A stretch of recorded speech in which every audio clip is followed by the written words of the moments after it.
یہ مصلح الدین کی پہلی بیوی تھی۔ اس کی عمر زیادہ نہیں تھی، بمشکل 30 سال کی ہوگی۔ خاصی خوبصورت عورت تھی۔ کوئی 1 ماہ قبل وہ گھر میں ایک غیر معمولی طور پر خوبصورت اور جوان لڑکی لے آیا تھا۔ ایک خامد کے لیے بیویوں کی تعداد پر کوئی پابندی نہیں تھی۔ اس زمانے میں زیادہ بیویاں رکھنے کا رواج تھا۔ کوئی بیوی دوسری بیویوں سے حسد نہیں کرتی تھی، مگر مصلح الدین نے پہلی بیوی کو بالکل نظر انداز کر دیا تھا۔ جب سے نئی بیوی آئی تھی، اس نے پہلی بیوی کے کمرے میں جانا ہی چھوڑ دیا تھا۔ بیوی نے اسے کئی بار بلایا تو بھی وہ نہ گیا۔ بیوی کے اندر انتقامی جذبہ بیدار ہو گیا تھا۔ یہ آدمی جو اسے 20 اشرفیاں دے گیا تھا، غالباً مصلح الدین سے بڑا ہی سنگین انتقام لینا چاہتا تھا۔ اسی لیے اس نے اس کی پہلی بیوی کو بتا دیا تھا کہ خضر الحیات کو مصلح الدین نے قتل کرایا ہے۔ تم اپنی زبان بند رکھنا، مصلح الدین نے بیوی کو باروب لہجے میں کہا۔ یہ میرے کسی دشمن کی چال ہے۔ وہ میرے اور تمہارے درمیان دشمنی پیدا کرنا چاہتا ہے۔ تمہارے دل میں میری دشمنی کے سوا اور رہا ہی کیا ہے؟ بیوی نے پوچھا۔ میرے دل میں تمہاری پہلے روز والی محبت ہے، مصلح الدین نے کہا۔ کیا تم اس آدمی کو پہچانتی ہو؟ اس نے چہرے پر نقاب ڈال رکھا تھا، بیوی نے کہا۔ مگر تمہارا نقاب اتر گیا ہے، میں نے تمہیں پہچان لیا ہے۔ مصلح الدین نے کچھ کہنے کی کوشش کی، مگر بیوی نے اسے بولنے نہ دیا۔ اس نے کہا، مجھے شک ہے کہ تم نے بیت المال کی رقم ہضم کی ہے، جس کا علم خضر الحیات کو ہو گیا تھا۔ تم نے کرائے کے قاتل سے اسے راستے سے ہٹا دیا ہے۔ مجھ پر جھوٹے الزام عائد نہ کرو، مصلح الدین نے کہا۔ مجھے رقم ہضم کرنے کی کیا ضرورت ہے؟ تمہیں نہیں، اس فرنگن کو رقم کی ضرورت ہے جسے تم نے نکاح کے بغیر گھر رکھا ہوا ہے، بیوی نے جل کر کہا۔ تمہیں شراب کے لیے رقم کی ضرورت ہے۔ اگر یہ الزام جھوٹا ہے تو بتاؤ کہ یہ 4 گھوڑوں کی بگی کہاں سے آئی ہے؟ گھر میں آئے دن ناچنے والیاں جو آتی ہیں وہ کیا مفت آتی ہیں؟ شراب کی جو دعوتیں دی جاتی ہیں ان کے لیے رقم کہاں سے آتی ہے؟ خدا کے لیے چپ ہو جاؤ، مصلح الدین نے غصے اور پیار کے ملے جلے لہجے میں کہا۔ مجھے معلوم کر لینے دو وہ آدمی کون تھا جو یہ خطرناک چال چل گیا ہے۔ اصل حقیقت تمہارے سامنے آ جائے گی۔ میں اب چپ نہیں رہ سکوں گی، بیوی نے کہا۔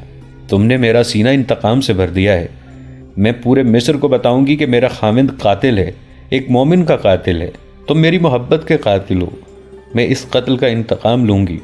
مصلح الدین منت سماجت کر کے اسے چپ کرانے لگا اور اسے قائل کر لیا کہ وہ صرف 2 روز چپ رہے تاکہ وہ اس آدمی کو تلاش کر کے ثابت کر سکے کہ وہ قاتل نہیں ہے۔ اس نے بیوی کو یہ بھی بتایا کہ غیاث نے چند ایک مشتبہ افراد پکڑ لیے ہیں اور قاتل بہت جلدی پکڑا جائے گا۔ رات گزر گئی، اگلا دن بھی گزر گیا۔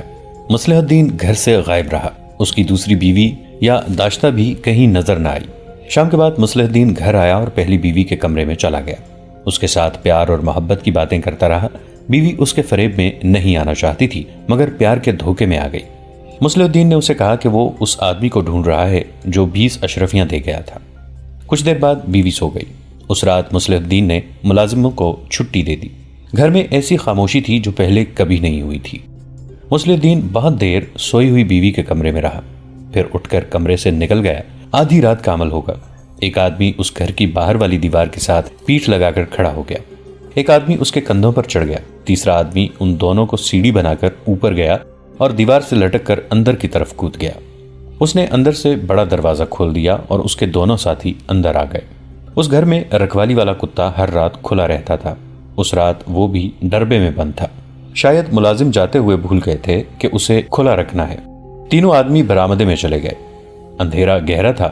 وہ دبے پاؤں چلتے گئے، گپ اندھیرے میں ایک دوسرے کے پیچھے چلتے چلتے ایک نے اس کمرے کے دروازے پر ہاتھ رکھا جس میں مصلح الدین کی پہلی بیوی، جسے وہ فاطمہ کے نام سے بلایا کرتا تھا، سوئی ہوئی تھی۔ کواڑ کھول کر گیا۔ کمرہ تاریک تھا۔ تینوں آدمی اندر گئے اور اندھیرے میں ٹٹولتے ہوئے فاطمہ کے پلنگ تک پہنچ گئے۔ ایک آدمی کا ہاتھ فاطمہ کے منہ پر لگا تو اس کی آنکھ کھل گئی۔ وہ سمجھی کہ مصلح الدین کا ہاتھ ہے۔ اس نے ہاتھ پکڑ لیا اور پوچھا، کہاں جا رہے ہیں آپ؟ اس کے جواب میں ایک آدمی نے اس کے منہ پر کپڑا رکھ کر اس کا کچھ حصہ اس کے منہ میں ٹھونس دیا۔ فوراً بعد تینوں نے اسے بازوں میں جکڑ لیا۔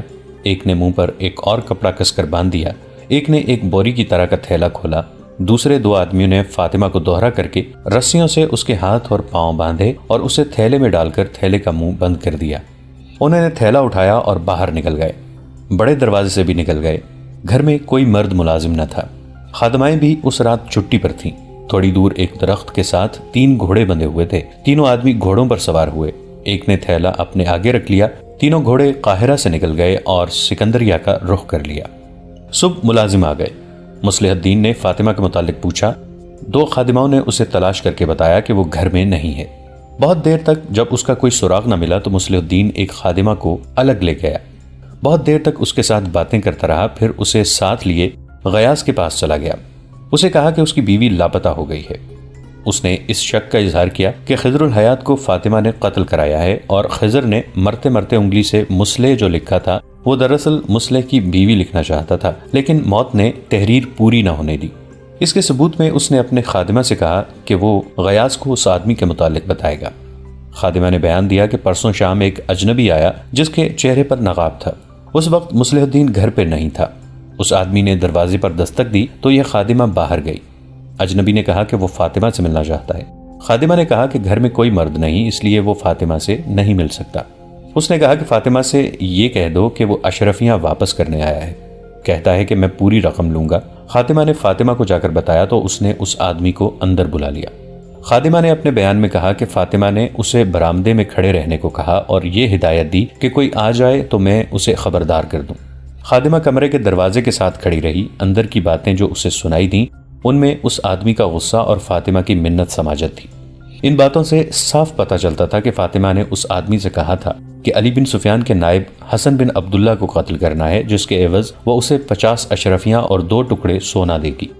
خادمہ کو یہ معلوم نہیں ہو سکا کہ فاطمہ نے اس آدمی کو 20 اشرفیاں کس وقت اور کہاں بھیجی تھیں اور کون لے گیا تھا۔ وہ پوری 50 اشرفیاں مانگ رہا تھا۔ فاطمہ اسے کہہ رہی تھی کہ اس نے غلط آدمی کو قتل کیا ہے۔ یہ نقاب پوش اجنبی کہہ رہا تھا کہ تم نے یقین کے ساتھ یہ بتایا تھا کہ حسن بن عبداللہ فلاں وقت خضر الحیات کے گھر جائے گا۔ وہ گھات میں بیٹھ گیا۔ اس نے ایک آدمی کو خضر کے گھر کے دروازے کے قریب جاتے دیکھا۔ اس کا قد بت حسن بن عبداللہ کی طرح تھا۔ قتل کرتے وقت اتنی مہلت نہیں ملتی کہ شکار کو اچھی طرح دیکھ کر یقین کر لیا جائے۔ تم نے جو وقت بتایا تھا یہ وہی وقت تھا۔ میں نے تیر چلا دیا اور وہاں سے بھاگنے کی۔ وہ فاطمہ سے 50 اشرفیاں مانگ رہا تھا۔ فاطمہ نے پہلے تو منت سماجت کی، پھر وہ غصے میں آ گئی اور کہا کہ اصل آدمی کو قتل کرو گے تو ان 20 اشرفیوں کے علاوہ 50 اشرفیاں اور سونے کے 2 ٹکڑے دوں گی۔ اس آدمی نے کہا کہ میں نے کام کر دیا ہے، اس کی پوری اجرت لوں گا۔ فاطمہ نے انکار کر دیا۔ وہ آدمی بڑے غصے میں یہ کہہ کر چلا گیا کہ میں پوری اجرت وصول کروں گا۔ فاطمہ نے خادمہ کو سختی سے کہا کہ وہ اس آدمی کے متعلق کسی سے ذکر نہ کرے۔ اس نے خادمہ کو 2 اشرفی انعام دیا۔ آج صبح وہ اس کے کمرے میں گئی تو فاطمہ وہاں نہیں تھی۔ اسے شک ہے کہ اس آدمی نے انتقاماً اسے اغوا کر لیا ہے۔ غیاث نے کچھ سوچ کر مصلح الدین کو باہر بھیج دیا اور خادمہ سے پوچھا، یہ بیان تمہیں کس نے پڑھایا ہے، فاطمہ نے یا مصلح الدین نے؟ فاطمہ تو یہاں نہیں ہے۔ اس نے کہا، یہ میرا سچا بیان ہے، مجھے سچ بتا دو۔ غیاث نے کہا، فاطمہ کہاں ہے، وہ کس کے ساتھ گئی ہے؟ خادمہ گھبرانے لگی، کوئی تسلی بخش جواب نہ دے سکی۔ غیاث نے کہا، کوتوالی کے تہخانے میں جانا چاہتی ہو؟ اب تم واپس نہیں جا سکو گی۔ وہ غریب عورت تھی، اسے معلوم تھا کہ کوتوالی کے تہخانے میں جا کر سچ اور جھوٹ الگ الگ ہو جاتے ہیں، اور اس سے پہلے جسم کے جوڑ بھی الگ الگ ہو جاتے ہیں۔ وہ رو پڑی اور بولی، سچ کہتی ہوں تو آقا سزا دیتا ہے، جھوٹ بولتی ہوں تو آپ سزا دیتے ہیں۔ غیاث نے اس کی حوصلہ افزائی کی اور اسے تحفظ کا یقین دلایا۔ خادمہ نے کہا، میں نے قتل کے دوسرے روز صرف اتنا دیکھا تھا کہ ایک نقاب پوش آیا تھا۔ آقا مصلح الدین گھر نہیں تھے۔ نقاب پوش نے فاطمہ کو باہر بلایا تھا۔ بڑے دروازے کے باہر اور فاطمہ اندر رہی تھی۔ وہ اس کے سامنے نہیں ہوئی۔ ملازموں نے اسے دیکھا تھا لیکن کسی نے بھی قریب جا کر نہیں سنا کہ ان کے درمیان کیا باتیں ہوئیں۔ نقاب پوش چلا گیا تو فاطمہ اندر آئی۔ اس نے چھوٹی سی ایک تھیلی اٹھا رکھی تھی۔ فاطمہ کا سر جھکا ہوا تھا۔ وہ کمرے میں چلی گئی تھی۔ دوسری شام مصلح الدین نے 4 ملازموں اور سائز کو رات بھر کی چھٹی دے دی تھی۔ 4 ملازموں میں 2 مرد اور 2 عورتیں ہیں۔ اس سے پہلے ملازموں کو کبھی رات کے لیے چھٹی دی گئی ہے؟ غیاث نے پوچھا۔ کبھی نہیں، اس نے جواب دیا۔ کوئی ایک ملازم کبھی چھٹی لے لیتا ہے، سب کو کبھی چھٹی نہیں دی گئی۔ خادمہ نے سوچ کے کہا، عجیب بات یہ ہے کہ آقا نے کہا تھا کہ آج رات کتے کو بندھا رہنے دینا۔ اس سے پہلے تو وہ ہر رات کھلا رکھا جاتا تھا۔ بڑا خونخوار کتا ہے، اجنبی کی بو پر چیرنے پھاڑنے کے لیے تیار ہو جاتا ہے۔ مصلح الدین کے تعلقات فاطمہ کے ساتھ کیسے تھے؟ غیاث نے پوچھا۔ بہت کھچے ہوئے تھے، خادمہ نے بتایا۔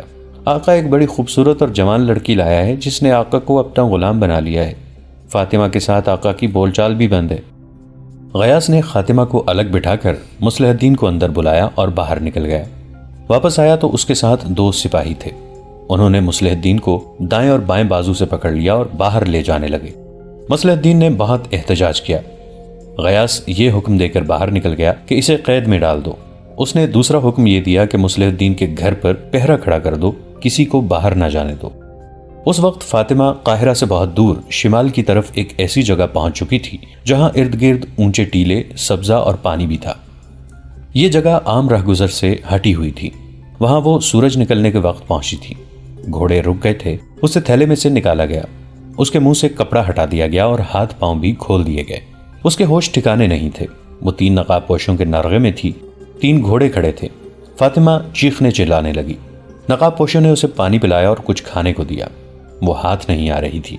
اس کے پیٹ میں پانی اور کھانا گیا اور تازہ ہوا لگی تو جسم میں طاقت آ گئی۔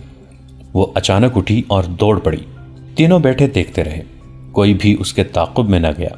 دور جا کر وہ ایک ٹیلے کی اوٹ میں چلی گئی تو ایک نقاب پوش گھوڑے پر سوار ہوا، ایڑ لگائی اور فاطمہ کو جا لیا۔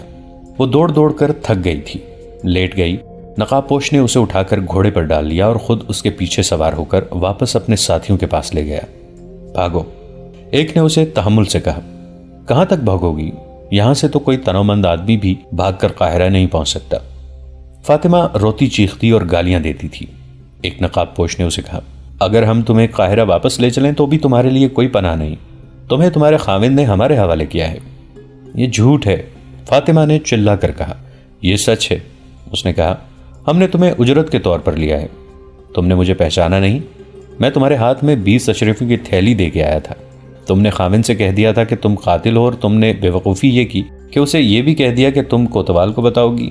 وہ تم سے پہلے ہی تنگ آیا ہوا تھا۔ اس کی داشتہ نے اس کے دل پر اور اس کی عقل پر قبضہ کر لیا تھا۔ میں تمہیں یہ نہیں بتا سکتا کہ وہ لڑکی کون ہے اور کہاں سے آئی ہے اور وہ کیا کرنے آئی ہے۔ دوسرے دن تمہارا خاوند ہمارے ٹھکانے پر آیا۔ ایسا بے ایمان آدمی ہے، اس نے ہمیں خضر الحیات کے قاتل کے عوض 50 اشرفی اور سونے کے 2 ٹکڑے دینے کا وعدہ کیا تھا، مگر کام ہو گیا تو صرف 20 اشرفی بھیجی۔ میں نے تمہیں استعمال کیا اور یہ رقم تمہارے ہاتھ میں دے دی تاکہ تمہیں بھی اس راز کا علم ہو جائے۔ ہمارا تیر نشانے پر بیٹھا۔ دوسرے دن وہ ہمارے ٹھکانے پر آیا اور 50 اشرفیاں دینے لگا۔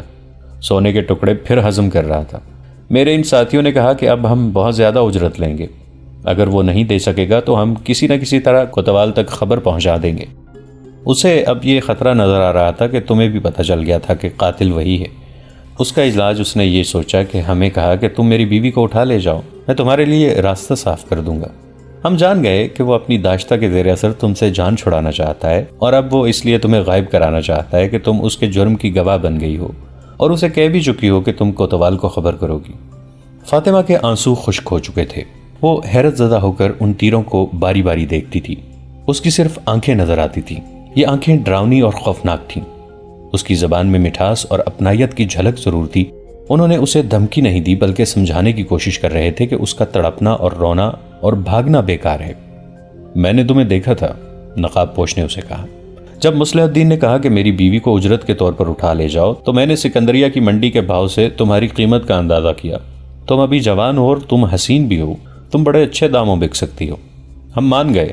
اگر تمہارا خاوند ہمیں اتنی زیادہ اجرت نہ دیتا تو ہم نے اسے بتا دیا تھا کہ اسے زندہ نہیں رہنے دیا جائے گا اور اس کی داشتہ کو اغوا کر لیا جائے گا۔ اس نے ہمیں بتایا کہ آج رات اس کے گھر میں کوئی ملازم نہیں ہوگا، کتا بھی بندھا ہوا ہوگا، البتہ بڑا دروازہ اندر سے بند ہوگا تاکہ تم دیکھ لو تو شک نہ کرو۔ ہم تینوں نے ایک دوسرے کے اوپر کھڑے ہو کر تمہارے گھر کی دیوار پھلانگی۔ ہم نے ہاتھوں میں خنجر لے رکھے تھے اور ہم سنبھل کر چل رہے تھے کیونکہ ہمیں تمہارے خاوند پر بھروسہ نہیں تھا۔ وہ ہمیں مروا سکتا تھا لیکن ایسا نہیں ہوا۔ ہمارے لیے راستہ واقعی صاف تھا، تمہیں اٹھایا اور لے آئے۔ اس نے یہ کہانی تمہیں اس لیے سنائی ہے کہ تم اپنے خاوند کے گھر کو دل سے نکال دو، دوسرے نقاب پوش نے کہا۔ ہم تمہیں یہ بھی بتا دیتے ہیں کہ ہم 3 آدمی اکیلی عورت کی مجبوری سے فائدہ نہیں اٹھائیں گے۔ ہم بیوپاری ہیں، کرائے کا قتل اور اغوا ہمارا پیشہ ہے۔ ہم تمہارے جسم کے ساتھ کھیل کر خوش ہونے والے نہیں۔ 3 مرد ایک عورت کو اغوا اور مجبور کر کے تفریح کریں تو یہ کوئی فخر والی بات نہیں۔ تو مجھے سکندر کے بازار میں بیچو گے؟ فاطمہ نے بے بسی کے لہجے میں پوچھا۔ میری قسمت میں اب عصمت فروشی لکھی ہے؟ نہیں، ایک نقاب پوش نے جواب دیا۔ عصمت فروشی کے لیے جنگلی اور صحرائی لڑکیاں خریدی جاتی ہیں۔ تم حرم کی چیز ہو، کسی باعزت امیر کے پاس جاؤ گی، ہمیں بھی تو اچھی قیمت چاہیے۔ ہم تمہیں مٹی میں نہیں پھینکیں گے۔ تم اب رونا اور غم کرنا چھوڑو تاکہ تمہارے چہرے کی دلکشی اور رونق قائم رہے، ورنہ تم عصمت فروشی کے قابل رہ جاؤ گی۔ تھوڑی دیر کے لیے سو جاؤ۔ یہ دیکھ کر کہ ان لوگوں نے اس کے ساتھ کوئی بیہودہ حرکت نہیں کی، دست درازی نہیں کی، فاطمہ کو کچھ سکون سا محسوس ہوا۔ رات بھر وہ اذیت میں بھی رہی تھی۔ تھیلے میں دوہری کر کے اسے بند کیا گیا تھا۔ جسم درد کر رہا تھا۔ وہ لیٹی اور اس کی آنکھ لگ گئی۔ تھوڑی ہی دیر بعد اس کی آنکھ کھل گئی۔ اس کا دل خوف اور گھبراہٹ کی گرفت میں تھا۔ اس صورتحال کو وہ قبول نہیں کر سکتی تھی۔ اس نے دیکھا کہ تینوں نقاب پوش سوئے ہوئے ہیں، وہ بھی رات بھر کے جاگے ہوئے تھے۔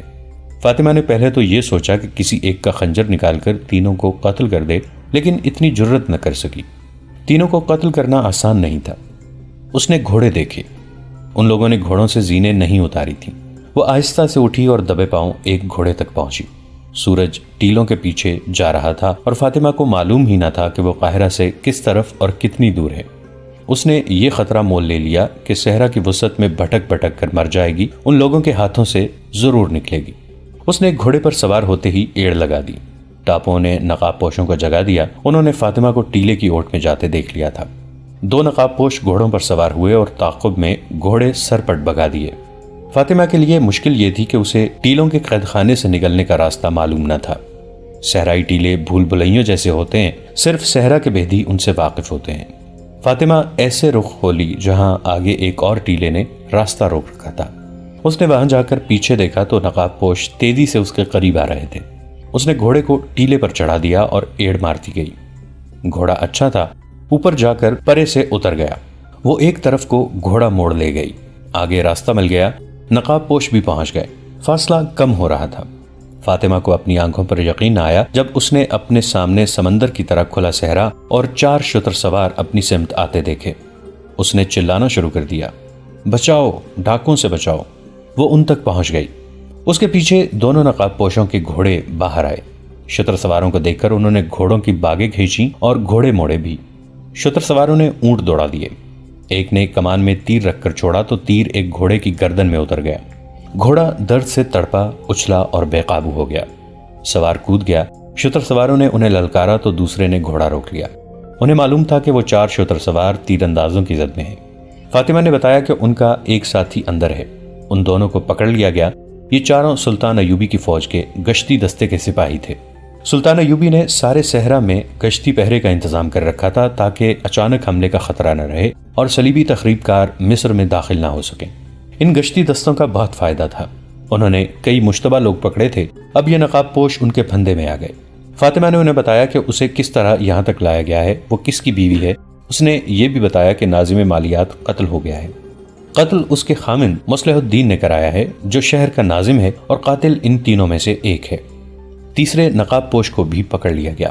ان سے خنجر لے لیے گئے، ہاتھ پیٹ پیچھے باندھ دیے گئے۔ ان کا ایک گھوڑا تیر لگنے سے بھاگ گیا تھا۔ ایک گھوڑے پر 2 نقاب پوشوں کو اور تیسرے پر ایک کو بٹھا کر سپاہی اپنے کمانڈر کے پاس لے گئے۔ فاطمہ کو انہوں نے اونٹ پر بٹھا لیا۔ اس اونٹ کا سوار اپنے ایک ساتھی کے پیچھے سوار ہو گیا۔ اس قافلے کے سامنے 4 میل کی مسافت تھی جو انہوں نے سورج غروب ہونے تک طے کر لی۔ وہ ایک نخلستان تھا جہاں خیمے بھی نصب تھے۔ یہ اس دستے کا ہیڈ کوارٹر تھا۔ فاطمہ کو اس کماندار کے سامنے پیش کیا گیا۔ تینوں نقاب پوشوں کو پہرے میں بٹھا دیا گیا۔ انہیں اگلے روز قاہرہ بھیجنا تھا۔ دوستو، آج کے لیے اتنا ہی۔ اسی کہانی کی اگلی قسط کے ساتھ بہت جلد حاضر ہوں گے۔ نیچے کامنٹ سیکشن میں اپنی رائے کا اظہار ضرور کیجیے گا۔ ہمارے اس چینل کو سبسکرائب کر کے نیچے موجود بیل آئیکن کو بھی ضرور کلک کیجیے گا۔ اگلی ملاقات تک کے لیے ہمارا اور آپ کا اللہ نگہبان۔